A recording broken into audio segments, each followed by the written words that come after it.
at Beth Sholom, and currently the president of the board of rabbis.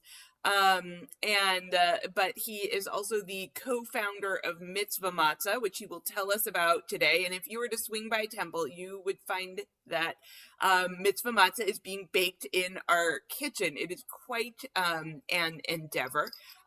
He is also the founder of Lighthouse Kosher, which is amazing, a nonprofit kosher supervisory agency.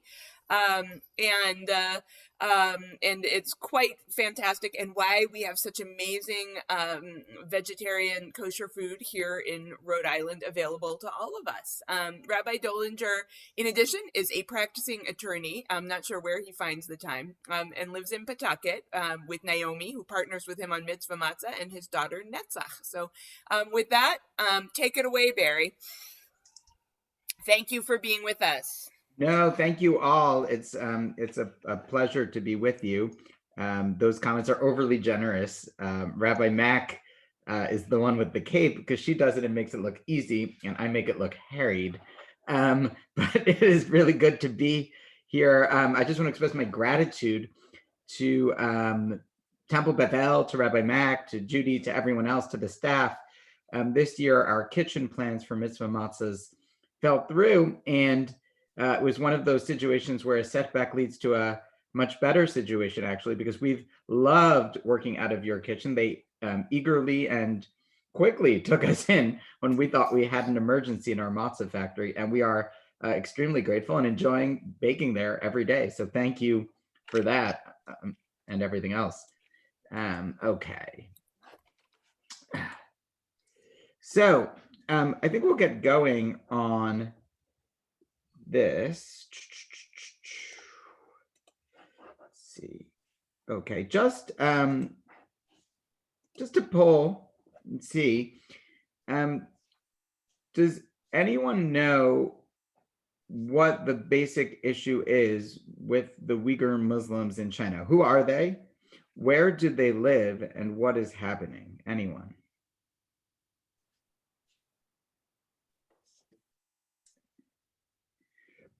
Broadly familiar?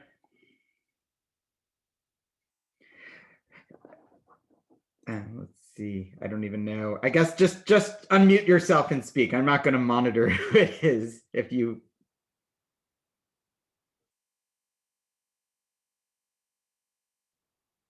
Okay, maybe that's no one, or maybe I don't know how to use the Zoom. Either way, so here we'll jump into it.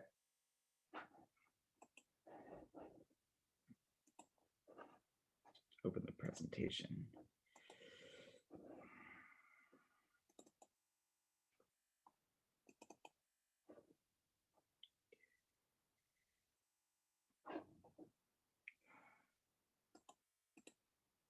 Share screen. Okay, and tools. 1 second. There is definitely a way to present.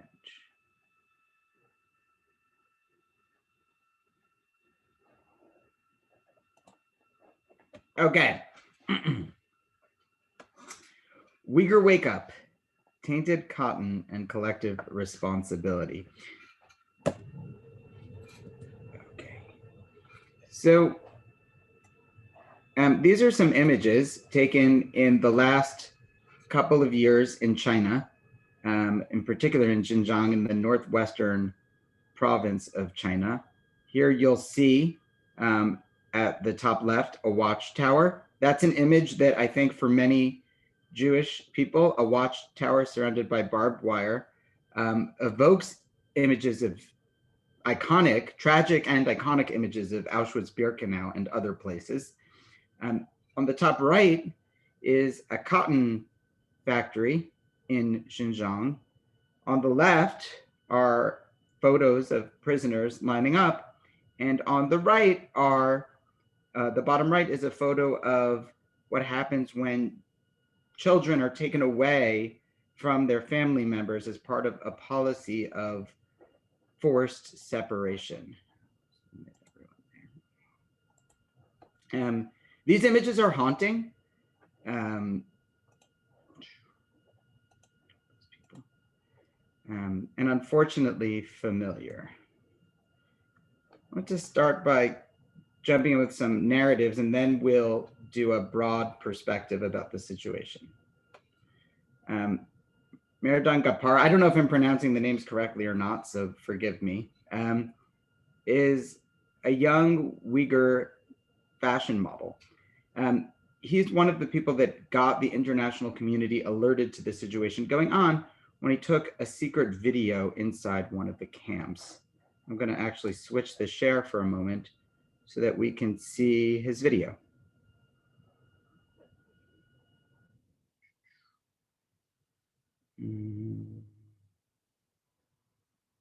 Hold on. Just give me a second as we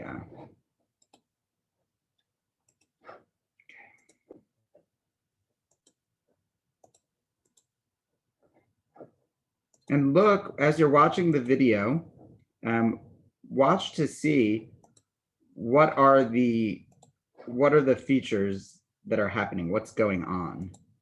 Kind of look curiously at this.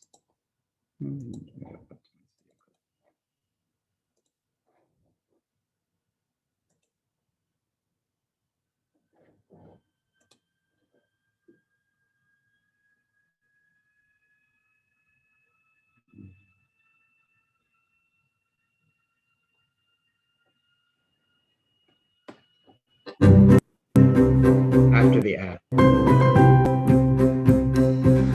need 2 brisket wraps. You got it, number 2 for Andrew coming right up.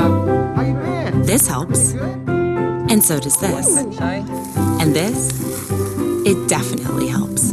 Because food always helps. And ordering in or dining outside at a local restaurant not only helps answer what's for dinner, it really helps out a small business. Order in, help out with American Express.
So you'll notice in that video there, he's handcuffed to his bed in a jail cell in one of the Uyghur camps. Over the loudspeakers are a constant repetition of Chinese propaganda about the region dominated by Kazakhs, Uyghurs, and other Turkish minorities that play constantly as part of what the Chinese term a re-education campaign. So that's his story, and he was one of the few that was able to show a little bit about what it looked like on the inside. We'll go back to the presentation for a moment.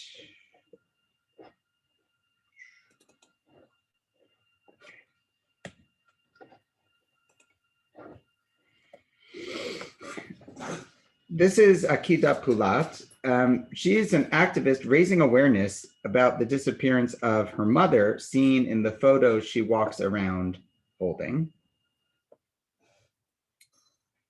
Her mother is a prominent anthropologist and professor at Xinjiang University who teaches about Uyghur culture and tradition. And her last communication was a voice message sent on December 12th, 2017, more than 3 years ago.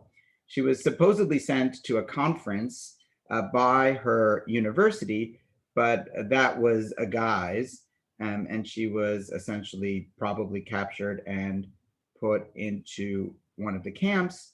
Her daughter is taking a tremendous risk by campaigning on social media and in other places to raise awareness about the plight of what is going on. This is Samira. She is a researcher just to our north. She's a science researcher at Brigham and Women's Hospital, and she's fighting for her father's freedom. Her story is quite similar. She, 3 years ago, received a photo from her father when he was celebrating his birthday. She came here to study and left her family there. Her father is a prominent Uyghur publisher and historian, and he's also translated a lot of Western classics into the ethnic Uyghur language, which is related to kind of a Turkish language. Her father was detained in a secret trial, given a fine and a 15-year prison sentence in one of the camps. In the only communication allowed by the government, her father told her to stop making up the story she's made up about his disappearance, which is obviously a sign that he's in fact in captivity and under Chinese pressure. So let's take a step back. How did we get here? And it is rather shocking. My hope today and aim is to do the following, is to raise awareness and education about the issue going on. And it will be shocking and it will be disturbing. But then hopefully to frame this in the context of Passover and see what, if anything, we can do about it. The goal is not to leave us paralyzed in anxiety or depression over the state of the Uyghur population, but to understand better the situation and then to understand what leverage or action is possible given this occurrence. So the background, the Xinjiang province is in the northwestern province of China. The Silk Road travels right through it. There are many groups, as you kind of see, there are Mongols, Kazakhs, and other minority groups that live in this region. More than 50% of the population, there are these minority groups. I believe there are about 25 million people that live in the Xinjiang province, and the Uyghur Muslims, who are Turkish Muslims, are one of those groups. They have long had a territorial conflict with Han, with ethnic Chinese, over true ancestry and the ownership of this territory. So that's an important piece of background. This is also an important part of Chinese history because of the Silk Road which travels through it. So it takes on cultural import. Because of these tensions, there have been moments of violence. In April 2000, the current round of detentions and human rights abuses started really in April 2014. There was a stabbing attack by 8 members of a Uyghur militant group at a train station in Kunming, which is the southwestern part of China. I didn't know either until I looked at a map, but it's not anywhere near the territory.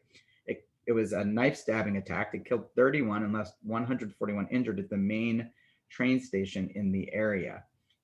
Many Chinese likened this to their September 11th moment and a war on terror, particularly of these ethnic minorities from the northwestern provinces, was declared. There was also kind of additional shock because this was far away from the territorial center. And so while there had long been kind of attacks and disputes in the northwestern part of China, that it was now, they were migrating to other parts of China, caused increased alarm among broad swaths of the public. I should be clear, I'm not seeking to blame in any way the Uyghurs for the detention they're undergoing, just seeking to frame the context of how this situation emerged. President Xi Jinping gave many speeches to party officials. We have many of them now because of leaks obtained by the New York Times in 2019. and we can discuss a little bit more about that in a second. And in his speech to the ruling party, he said that they have to use the organs of dictatorship to root out separatism, and that they should enact revenge with no mercy to crush the opposition. In those speeches, he went on to say that the reason the Soviet Union failed was that they were weak, they gave in to the Americans, they had an ideological laxity and spineless leadership, speaking of folks like Nikita Khrushchev. And he was not going to be like that and not going to let China fall. And so from his perspective, he viewed this as a threat to the entire Chinese government and to the Chinese dictatorship. And so this is in part about communism and totalitarianism for the president, and he seeks to make an example. And I think it's important to understand the ethos of the ruling class. Here, you see him visiting with Uyghur Muslim clerics in the weeks just after the April 2014 attack, under the guise of making peace and reaching out and cultural understanding. But that was followed shortly thereafter by this campaign of no mercy. And so there's been one public face and then a very different private response. It got bad when he appointed Chen Guangzhou, I don't know if I'm pronouncing that correctly, in August 2016, specifically to round up the Uyghurs. His new policy was instituted to round up everyone who should be rounded up. That was the official policy, and he cited his permission from the president to do so, beginning a campaign to round up the Uyghur Muslims. They erected concentration camps, and as of this writing, the estimate is that there are about 1.8 million, or about 2 million Uyghur citizens, and several other minority groups in some measure, Kazakhs and others that live in that region, imprisoned in 85 concentration camps in that region and in neighboring regions of China. In these camps, virtually all of the women have been subject to IUDs, forced sterilization, and forced abortion in an effort at what's been called population genocide. The prior administration, the Trump administration, did officially recognize this as a genocide, and recently Canada voted 260, the Canadian legislature voted 266 to 0 to recognize this as a genocide, because what's clearly going on is an attempt to eliminate, not through mass killing, but through cutting off at this moment the Uyghur population and not allowing it to continue to propagate as an ethnic minority. I think it's also important to note one of the guises of the roundup, or the excuses for the roundup, has been violation of the child policy. Any family with more than 3 children have been kind of rounded up as violating China's policy about children. And so this has ostensibly been marketed as a crackdown on illegal children, even as they've rounded up cultural leaders, religious leaders, historians, writers, and other significant Uyghur personalities. Okay. What has aided this effort, or been kind of the sister to this effort, has been a new state surveillance program in China. One large company that is doing this is Sense Video, and another is a mobile app called WeChat. In China, the way it works is that every single mobile phone has WeChat on it. And WeChat is like a combination Amazon, Google Pay, Gmail, PayPal, WhatsApp, Facebook. It's social media, it's telephone, it's camera, it's text message, it's credit card, it's payment, it's shopping.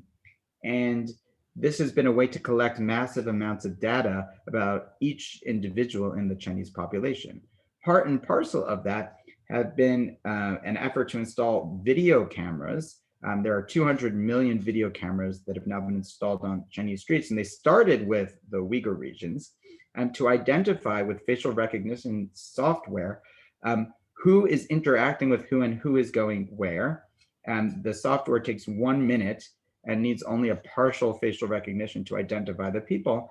And there are both computers and individuals monitoring in Xinjiang the movement of every single person, every single interaction that occurs, who they're with, what they're reading, where they shop, and everything else. This is also kind of assimilated into the data from WeChat to have a total system of state surveillance.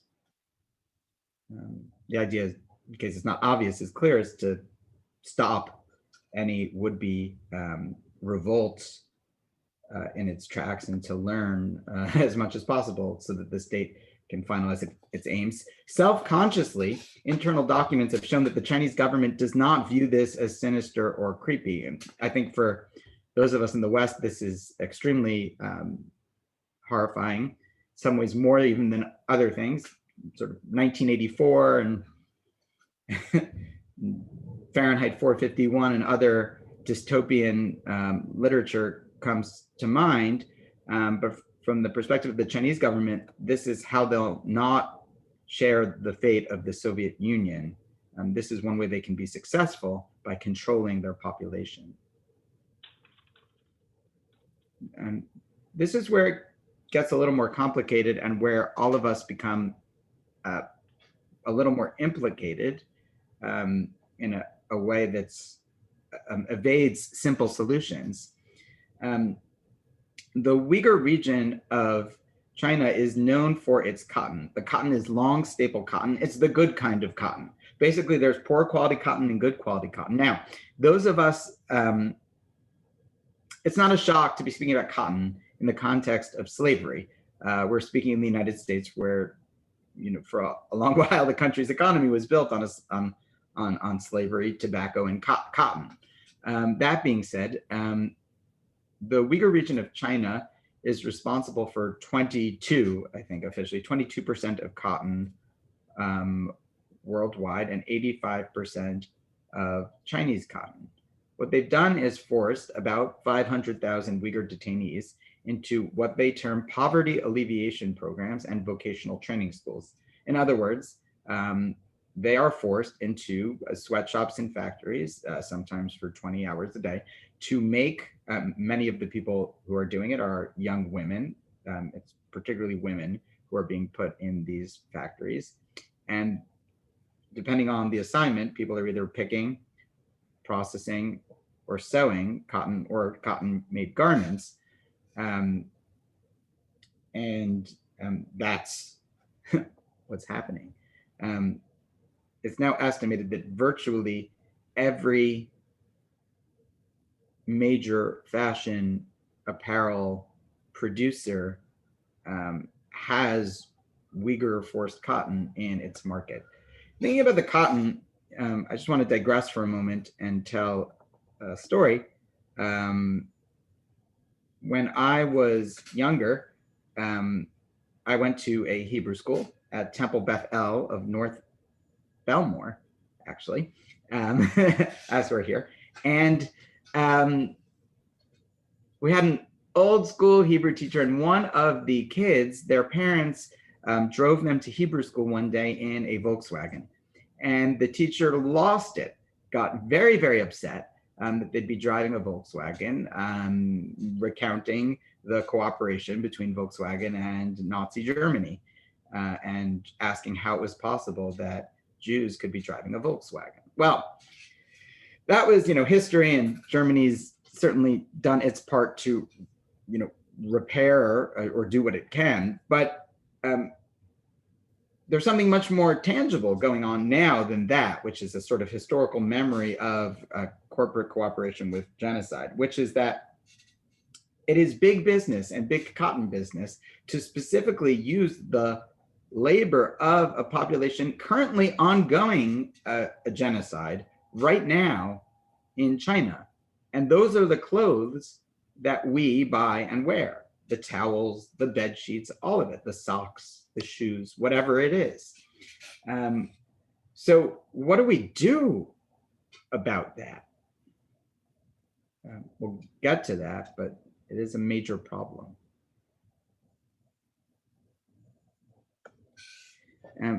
These are companies that were specifically linked to Uyghur cotton, not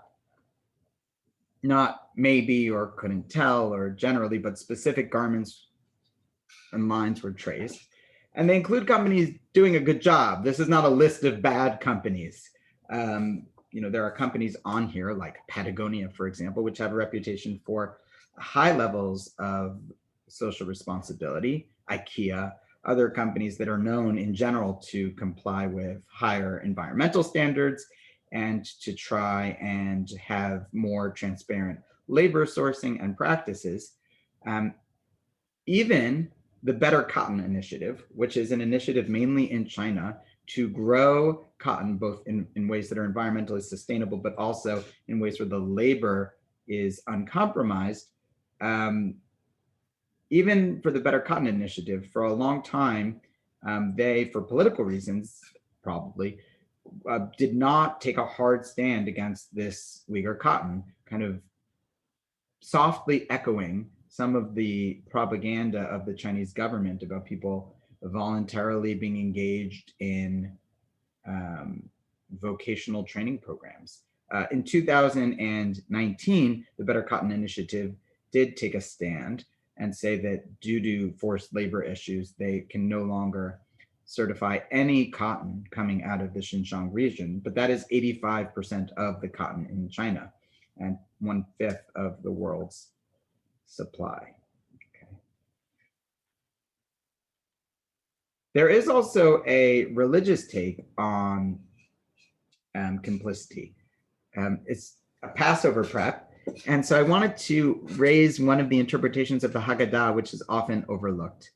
The Haggadah quotes from a declaration made when we bring our first fruit, Arami Oved Avi, my father was a wandering Aramean, Vayered Mitzrayim, and we went down to Egypt, Vayagor Sham, and we went to dwell there, to dwell but not to live, etc. The Haggadah has a whole drasha, a whole take on these verses from Deuteronomy. The verses are, when we bring our first fruit to the temple in Jerusalem, we're supposed to tell a brief account of the story of moving from slavery to freedom.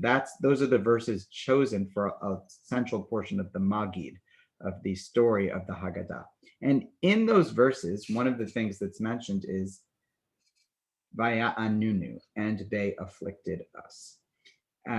And there's an implicit question of the Haggadah, something bothering the Haggadah, which I think gets overlooked, but I think you'll see it here. You can share this at your Seder if you want. I think it might be powerful. Vaya'anunu, they afflicted us. The Haggadah says, Kamashin Amar, Vayasimu alav sarei misim leman anoto b'sivlotam, vayiven arei miskenot lefaro et pitom vet Ramses. They afflicted us, as it's stated, and they placed upon him leaders over the work tax in order to afflict them with their burdens, and they built storage cities, Pitom and Ramses. What's the Haggadah's issue? They afflicted us. The problem of the Haggadah is the Egyptians did not afflict us. Pharaoh afflicted us. Pharaoh afflicted us. They were just going about their lives. Most Egyptians had nothing to do with the divine theocracy that was Pharaoh's government. So why does it say they afflicted us? It should have said he afflicted us. That's the question the Haggadah is actually answering. Unless you know what question it's asking, it's hard to understand the comment. But then the comment makes much more sense. No, they put upon Vesimu alav sarei misim lemana tobesiv lotam. They put upon us taskmasters, essentially, so that we might build cities for them. And so there's kind of two parts of this answer. The people's representatives, sarim, sarei misim, tax officers in this sense. I'm picturing an ancient Egyptian version of IRS bureaucrats. Sorry if anyone here works for the IRS, but they put upon us a system of oversight that was representative of the people, but also we built store cities that the people's food was stored in. And so even though we built it for Pharaoh, Arei Miskenot Lif Pharaoh, which is explicit in the verse, but still those store cities benefited the entire Egyptian population. It's what they ate from. that fact is highlighted in the Joseph story. And so the Haggadah is making a comment that even if the people had a removed role, it was only governmental officials of that people doing the affliction, and they also had no say. And the people just had ancillary economic benefit from the labor. Even still, that's enough to call it Baya'anunu, and they afflicted us, which raises, I'll go back to this, a very uncomfortable question. If the Haggadah's drasha is, as I'm positing, that they afflicted us means when the collective benefits from the forced labor, that's called afflicting. So then what might that say about our complicity in this? Or as Heschel famously said, in a free society, right, some are responsible, but some are culpable, but all are responsible. So it's not a question of guilt. We're not supposed to feel bad. I think that's where we could easily go, right? We feel bad about what's going on. But the point in raising awareness is not to feel bad. It's so that we can open our eyes, and perhaps there are things we could do or must do. I'm going to pause here at this moment for questions, and then we'll go into some of the other issues. But I want to pause for questions or comments at this point.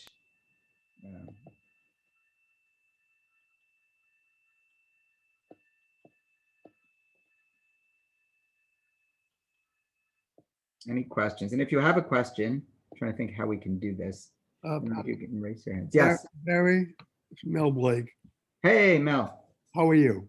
Good. How are you? Thank you very much. Just a question in terms of what do you propose we do? I mean, it's not good. We recognize that the oppression of any people is not good. And I don't think we certainly can't count on our government to do anything.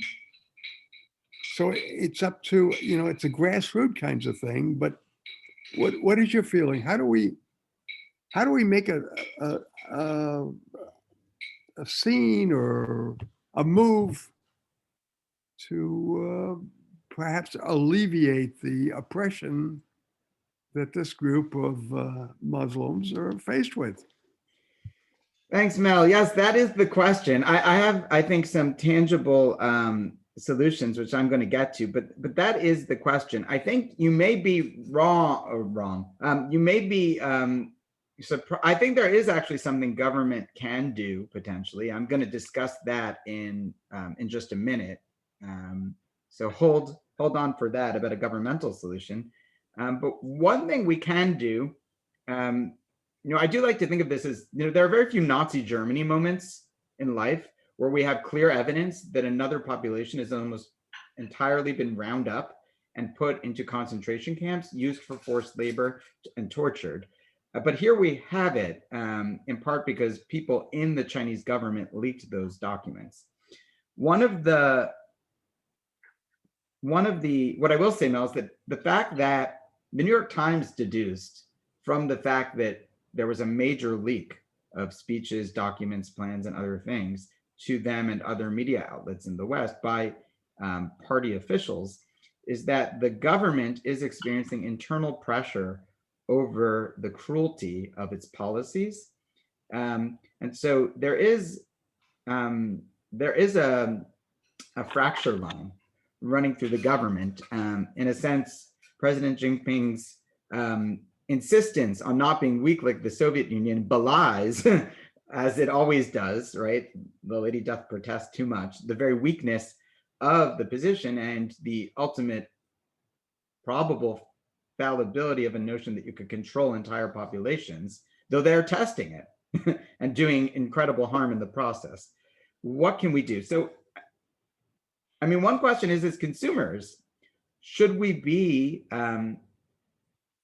very particular about cotton products that we're buying? Obviously, individually, the effect would be minimal. It would be more of avoiding the stain of forced labor not unlike moves about blood diamonds or other, various industries over the decades. At this point, the Better Cotton Initiative is no longer certifying any cotton that comes out of Xinjiang. So if there are stores, we can make choices as consumers to only shop for cotton that we know is not involved in this forced labor. Now, there wouldn't be enough cotton in the world to supply the world at its current levels without this.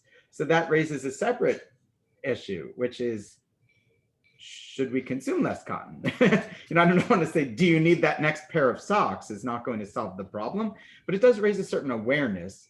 I, for one, am definitely in a place where I would feel morally compromised about buying cotton garments, knowing that it was on the backs of children separated from their families held in concentration camps, and that was likely, 1 out of every 5 cotton garments I bought would be subject to that kind of thing.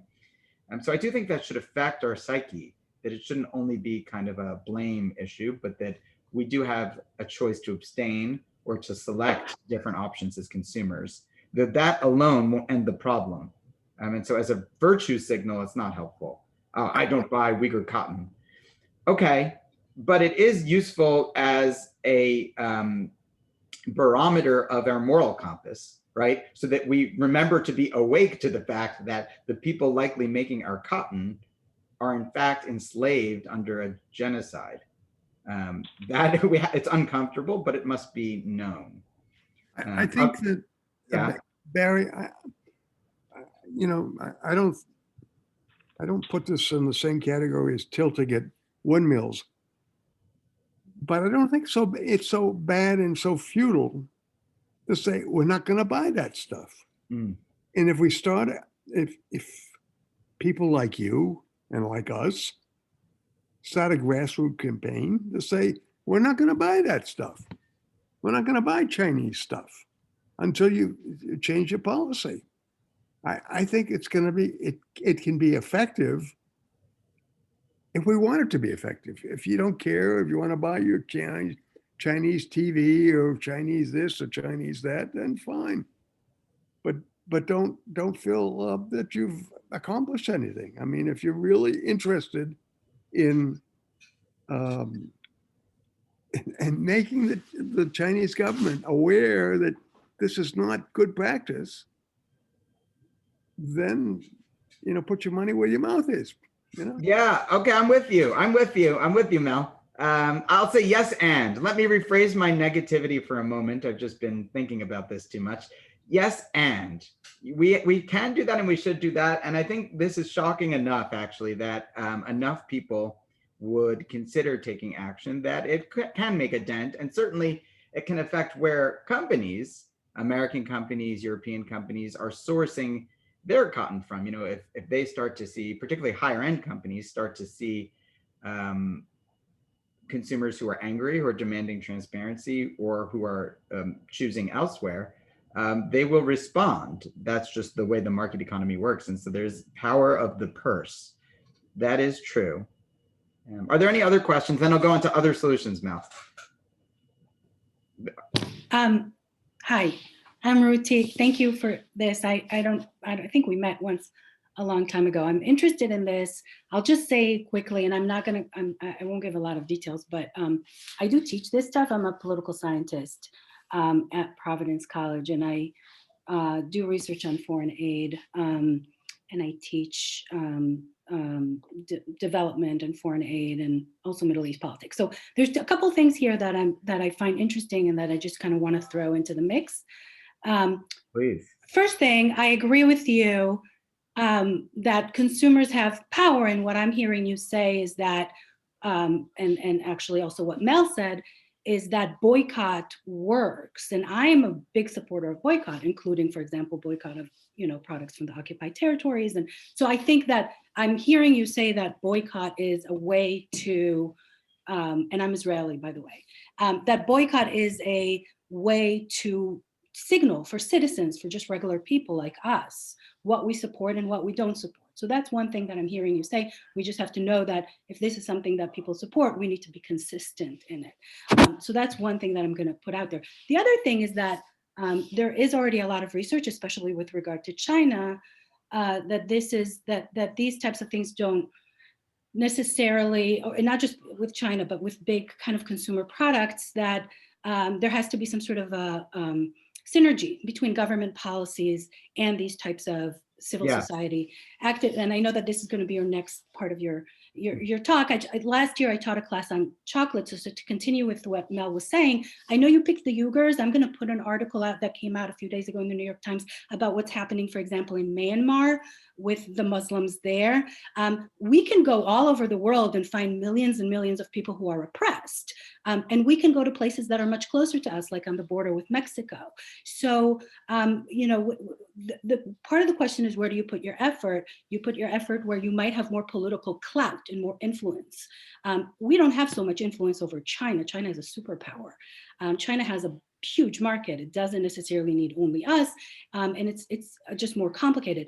A class I taught on chocolate last year, we saw how cocoa farming in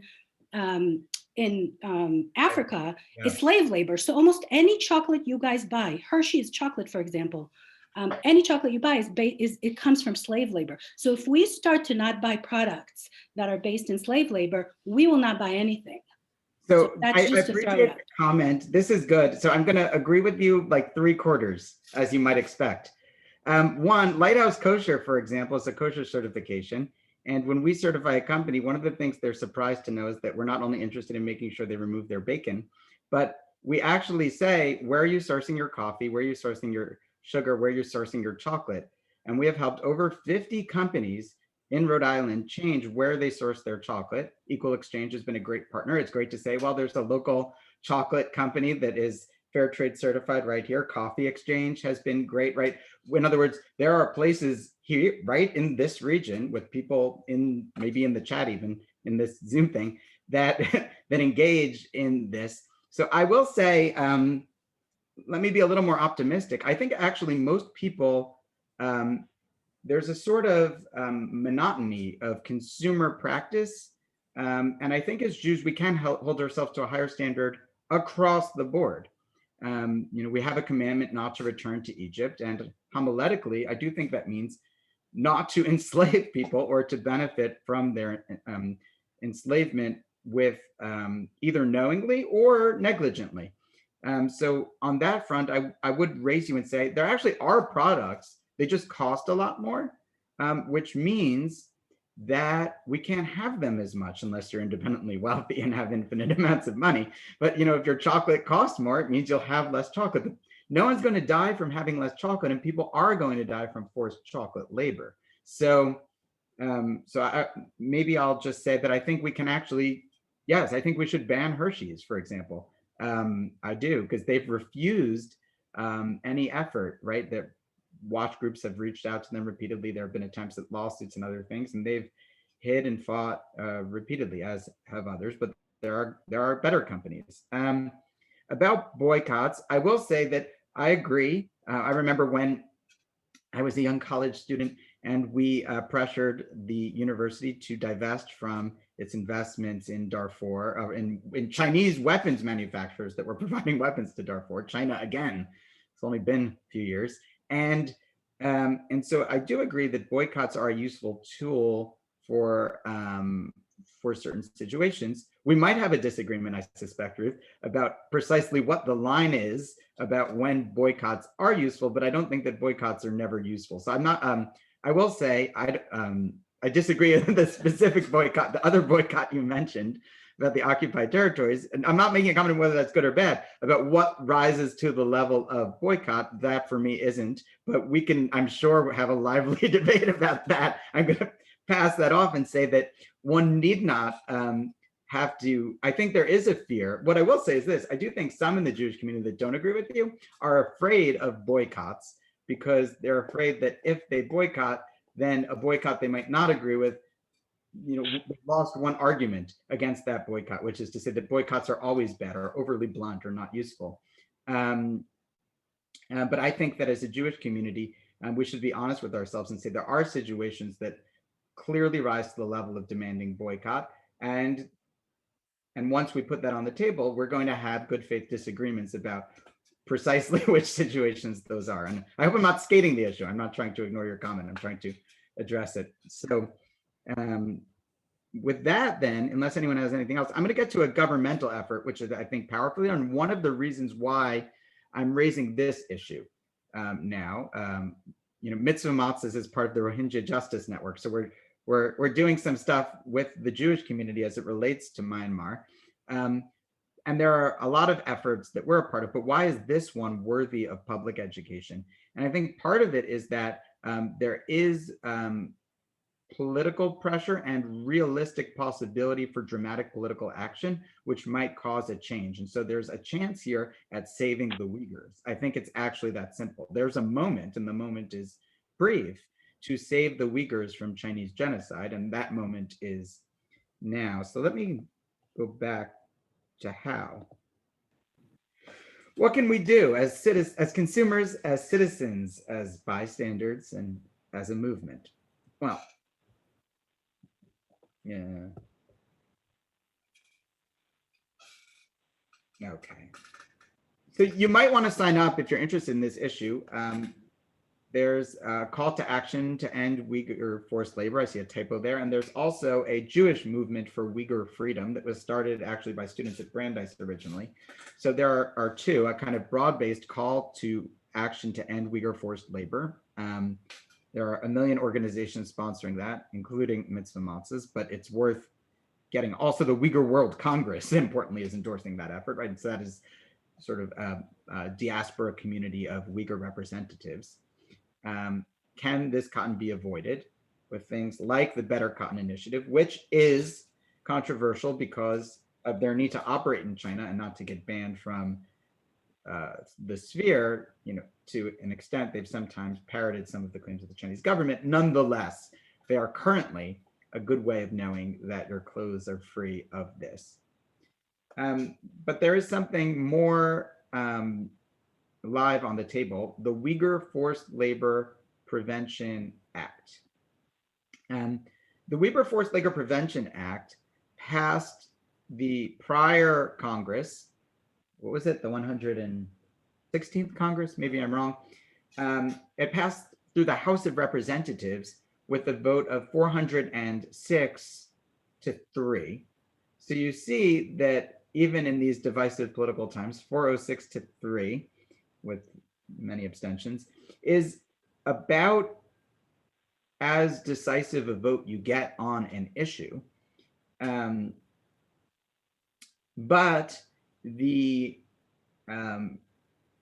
bill was never brought up for a vote in the Senate for all kinds of reasons we could get into, and so it died. On February 18th, it was reintroduced by a bipartisan group of representatives in the House of Representatives, and will presumably pass again. It's been updated a little bit to reflect the current nature of the situation, and it would be dramatic. What it would do is create a rebuttable presumption that all goods produced in Xinjiang are forced labor, all goods, be they cotton, be they electronics, anything produced in this region would be presumed to be forced labor unless certified otherwise by customs and by US Customs. The bill would authorize the creation of a list of Chinese companies known or proven to have used forced labor or suspected to have used forced labor and ban doing business with them. And it would authorize the president of the United States to sanction commercial offenders. At first, there was some labor union hesitation about the force of this bill. Similar legislation is passed in Britain. There was hesitation because there's a real fear that there's so much forced labor that if this were to be passed into law, it would be very hard for many companies to do business, and there would be at least a temporary reduction in jobs until alternate supply chains were developed. In other words, there would be shortages of goods on the market if this is passed, almost certainly. The fact that if we simply stopped using Uyghur forced labor, there would be shortages all across supply chains of a bunch of different industries, isn't of itself reflective of the scope of the problem and isn't a reason not to do it, which is why the AFL-CIO is behind the current initiative in this Congress and is trying to kind of collaborate rather than oppose, because they support, obviously, workers' rights. It's just the question of American workers' rights and to what extent this might cost jobs. Companies that have spent a fair amount of money lobbying against the bill or to weaken it are Apple, Nike, and Coca-Cola. And so there is sort of a corporate campaign. Those are just three that the New York Times reported on. But there are many that are spending money in the corporate world to lobby against this for obvious reasons. It's going to be almost impossible for companies to be able to certify with knowledge that the supply chain is free of forced labor, even if they don't have proof of forced labor. This requires you to know that it doesn't have forced labor. One of the other things this bill would do is create a commission to investigate whether this is in fact a genocide and declare it so, presuming it is. And so this is the Uyghur Forced Labor Prevention Act.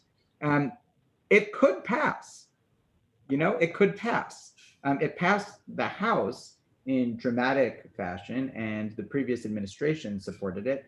I believe, I don't know, but I've heard that it really had to do with Mitch McConnell or his wife or relationships or other things they had with the Chinese government about why it was not brought up for a vote in the Senate. But it's clear that it would pass the Senate if it was simply brought to the floor. So this would take the United States, it would do what Mel and I were talking about, Ruth and I were talking about, and would do it on a much bigger level, right? It would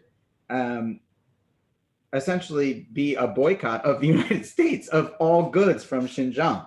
That would speak to the Chinese in a way that might cause them to consider an alternative policy. The United States is a major market. We're also a bellwether for others. Europe is beginning to take action, as is Canada. And so there are parallel processes like these, which are fairly strong. This is the kind of strength you don't normally see in legislation, a presumption that all goods produced in a region are forced labor unless known otherwise. And I think the reason you're seeing that is because of the outrageous nature of the offenses. I will raise another possibility and something I plan on doing, and something Mitzvah Matzahs will be encouraging people to do, which is to boycott Beijing. The 2022 Winter Olympics, I know people are looking forward to something to celebrate, and we're gonna have a summer Winter Olympics like back to back because of the cancellation from COVID this summer and then the following winter. But in just a short time, the Winter Olympics will be happening in Beijing. The Biden administration was initially hesitant about entertaining notions of a boycott for the United States Olympic team. But I believe just today, the press secretary was asked about it, Jen Psaki, and she said that they have not made a decision yet and they're considering all options. President Jinping said that it won't work. There's no point in boycotting because it won't work. A very kind of classic realpolitik approach. But at the very least, we should be pressuring our country not to send representatives to China when such an egregious, when a genocide is ongoing. I think that we can agree that every large country has oppressive actions that it engages in, for better or worse. That is part of the modern world, but there are red lines. And I think for most of us, genocide is, if that is not the red line, then what is? And so I hope you will not watch the Winter Olympics. You will not host parties, assuming we can gather safely and do so, to watch the Winter Olympics. I love the Winter Olympics. And I hope that we might be part of campaigns to pressure our government and athletes not to participate in the Olympics. So you might call our representatives and senators, and if we need, we can create a kind of campaign to do so, to help people, to encourage them to support the Uyghur Forced Labor Prevention Act when it inevitably comes up for a vote in the House, and to speak to our senators, Senator Reid and Whitehouse, who are sympathetic about making sure this gets to the floor so that it passes the Senate. It will have bipartisan support there, so that we can sign this into law. So these are kind of two other things we can do. They're not exhaustive, but these are things I hope you'll consider. So I'll stop this share now, and I see some raised hands. Do I see raised hands? Gary. Barry, who is sponsoring the legislation regarding the Uighur Act that you just mentioned? It's different this time. 1 second. The co-sponsors are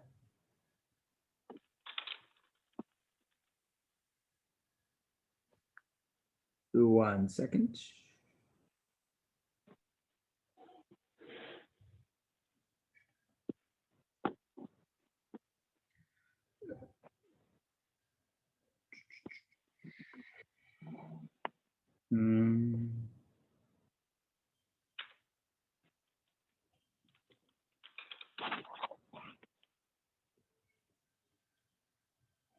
It has 87 co-sponsors, but I'm not sure who the primary authors were.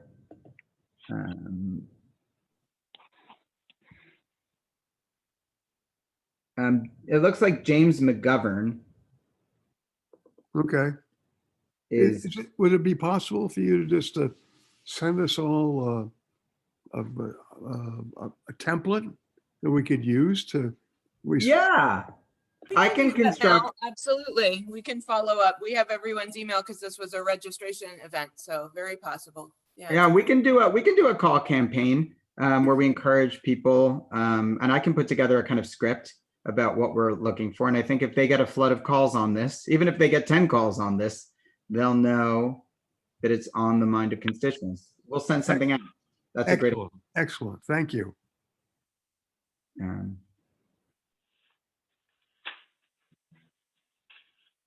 Gary, I see your hand is raised.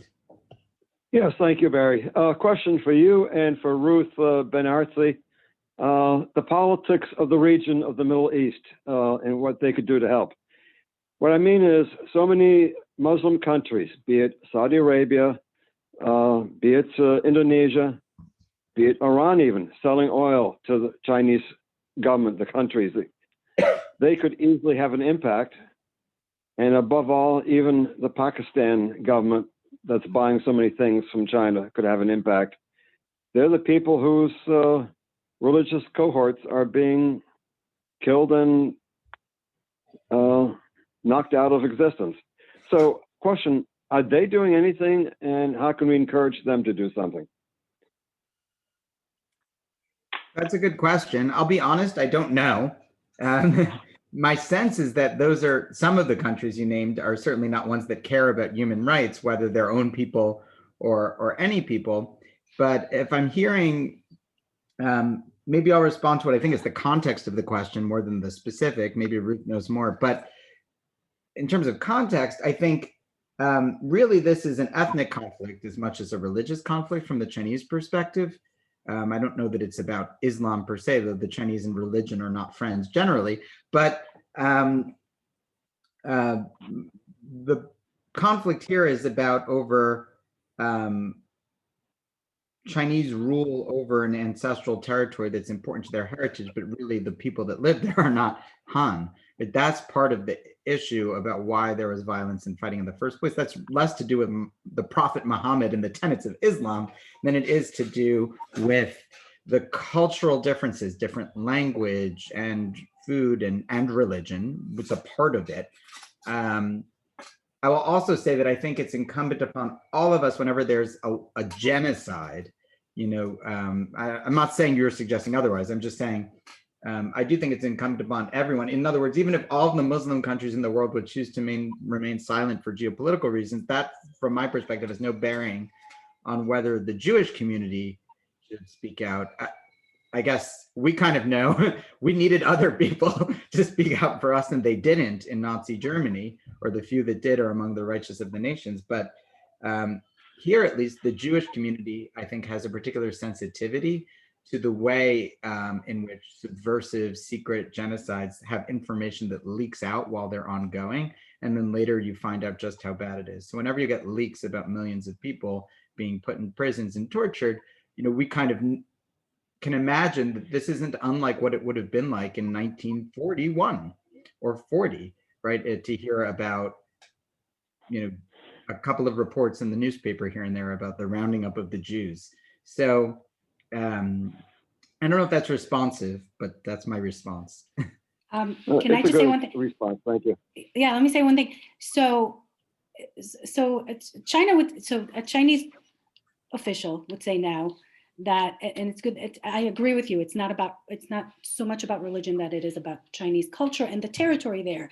So there is that territorial claim, which reminds us a lot about it reminds us about Crimea with Russia and Ukraine. It reminds us about Israel and the occupied territories. There's Sudan, Morocco, and the Western Sahara. There's with the Berbers. There's a lot of different conflicts like this where there's a territory issue with an ethnic population. So the Chinese were one of the only countries, more than the United States, that took in refugees from World War II. There's a synagogue in Shanghai that is still kept intact. There's a Jewish museum. My parents took my son for his bar mitzvah trip to China, and they took him to Shanghai and I saw all these pictures. I'd never been there. But the Jewish community there lived, thrived, and was not persecuted at all in Shanghai during World War II. That was one of the only places that Jews were able to actually get in. More so than to the United States. So it's not, so the Chinese will kind of push back and try to defend, which they obviously there's no reason, there's nothing to defend here because it's atrocious what's going on. But I'll say that there's other situations that are like this. The extent to which we can boycotting companies. One of the things that the Obama administration tried to do, the trade agreement, the TPP, the one that Trump right away canceled, that was actually the best way to try to combat that. That was a trade agreement with all of the Asian countries except for China, that was supposed to actually place China in kind of put a wall between the rest of Asia and China. As soon as Trump pulled out of it, China actually reprised that agreement and signed it with those same countries. So we lost out on that. So that is one of the ways using economic means can be pretty effective, can be really the only way. The other ways through military, because in order to do that, you need military supply.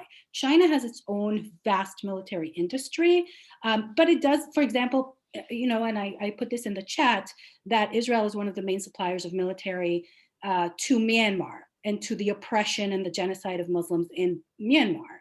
And that's something that Jews can do. We have a relationship with Israel. We can pressure Israel to stop selling weapons to these countries. Israel also actually has a relationship with China when it comes to that. Israel is not hedging all of its eggs in one place, and there's a lot of dialogue going on behind the scenes with China. So that's another, but again, China has its own vast military industry, and it can continue to oppress the Muslim population there. Whatever it is that we do, that big trade agreement would have actually had probably more impact than anything else. I just want just a comment. I just want to be mindful of time. I know it's 6:07, so I'm going to kind of wrap up here, if that's okay, and conclude by saying the following things.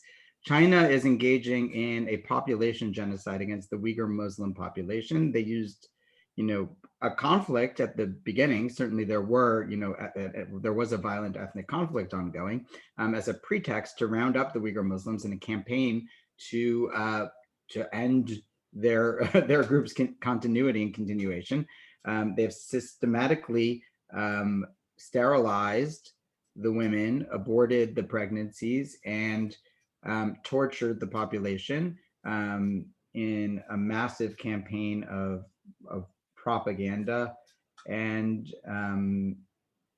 forced labor. They've then used these prisoners for labor to benefit China, primarily in the cotton industry, but also in a host of other industries. So aware of this, it seems to me that we cannot go into Passover in the midst of a worsening genocide and enslavement of a large population. It's probably the single largest enslavement going on in the world today, which is part of why to target it, and not have it on our minds as we talk about being free from slavery and responsible. And there are tangible things we can do individually, collectively, and politically. There is an opening, there is support in the Congress. 98% of the Congress people have put to a vote will vote to boycott labor from a genocide. That's good, and we can do it. We just have to make sure it occurs.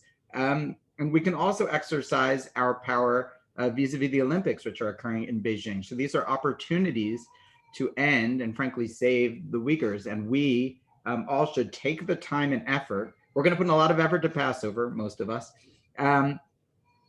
Take the time and effort to kind of put our matzah where our mouth is. That's the phrase. Call representatives. We'll try and make it easy for you, and to really change consumer habits and do what we can until this ends. So thank you, everyone, for hosting Mitzvah Matzahs, for this opportunity. Our matzahs are selling out quickly. All profits to fight human trafficking. A radical realignment of matzah with its intention. mitzvahmatzahs.org. Organic, sourced locally, shmora matzah, kosher for Passover, delicious. mitzvahmatzahs.org. All profits to charity. We have raised $15,000 already to charity and matzah sales this year, and we hope that folks will do what they can. So thank you for this. That was a shameless plug, in case you were wondering. It's totally that is well, I'm glad you did. If you hadn't, Barry, I would have asked you to give a plug. And we are grateful for your teaching today, and grateful to partner with Mitzvah Matzah, which is not only a way to align your values with the holiday of Pesach, but it is also delicious. We love Mitzvah Matzah in our house too. So yeah, the hope is that the gap between action and ritual doesn't need to be a gap. And so if you've purchased a matzah where profits are going to fight human trafficking, in a sense, the matzah doesn't need to inspire you to do anything else. The matzah is the action. And so we're trying to get people in the mindset that the ritual is real. It should mean something. And one way to do it is to make it mean something. So thank you, Rabbi Mack, for incredible hospitality, to Judy, to everyone else, and also to Charlotte. Is she here? Charlotte? I don't think Charlotte is with us this evening, but I will extend our gratitude to Charlotte as well. Okay. Thank you all. Excellent. Oh, terrific. To everyone, and thank you. Thank you, Rabbi Dolinger. Grateful, and thank you everyone for joining us. And we can do a follow-up email with ways in which we can reach out to our elected officials and make a difference. So absolutely. Yeah, absolutely wonderful. Thank you. Thank you all.